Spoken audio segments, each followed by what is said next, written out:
আমি য'ত জন্ম হৈছিলো সেই আই অসম, আই মানে মা অসমৰ জয় হওক, বুজিলে?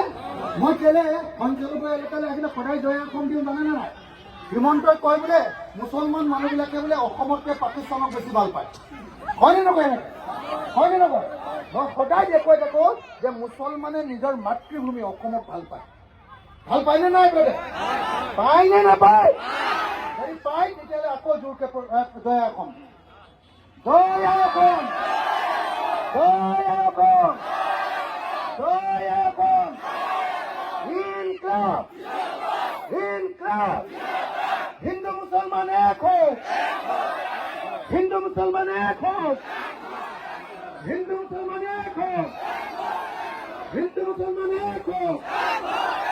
বিজেপি দলিয়াই পেলাও, বিজেপি দলিয়াই পেলাও, বিজেপি আরএসএস দলিয়াই পেলাও, হিন্দু সম্প্রদায় দল বিজেপি দলিয়াই পেলাও, মুসলমান সম্প্রদায় দল বিজেপি দলিয়াই পেলাও। ইনকলাব, ইনকলাব, ইনকলাব, ইনকলাব, ইনকলাব। জয় অসম, জয় অসম, জয় অসম। হিন্দু মুসলমান এক হোক, হিন্দু মুসলমান এক হোক, হিন্দু মুসলমান এক হোক। এতিয়া লাষ্ট হিন্দু মুসলমান এক হোক, হিন্দু মুসলমান এক হোক। সাম্প্ৰদায়িকতাবাদৰ পতন দিয়ক, সাম্প্ৰদায়িকতাবাদৰ পতন দিয়ক।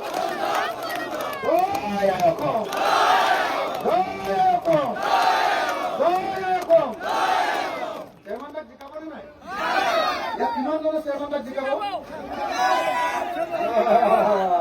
জিকাটো খাবানে? জিকাটো খাবানে চেয়াৰমেনে? তেতিয়াহ'লে অখিল গগৈৰ লগত এজন MLA হৈ গ'ল, সঁচাকে হ'লনে নাই? পিছত আকৌ উল্টা পুল্টা হ'ব নেকি? পিছত উল্টা পুল্টা কৰিব নেকি? এতিয়া ইয়াত থিয় লোকৰ পিছত যদি ভোট নিদিয়ে মৰিলো আৰু, সঁচাকে কওক। আটাইতকৈ মই কিন্তু এটা কথা কৈ দিলো দেই, গোটেই মুছলমান বিধায়ক সংখ্যালঘু বিধায়কবিলাকৰ ভিতৰত আটাইতকৈ দমদাৰ বিধায়ক কিন্তু চেয়াৰমেনে। চেয়াৰমেন দা বুজে নাই?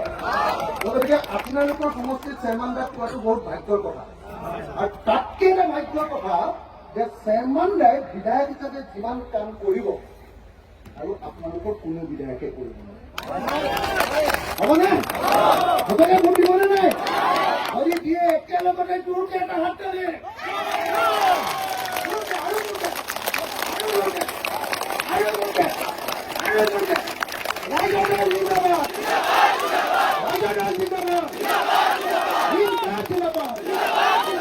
ধন্যবাদ। জয় অসম।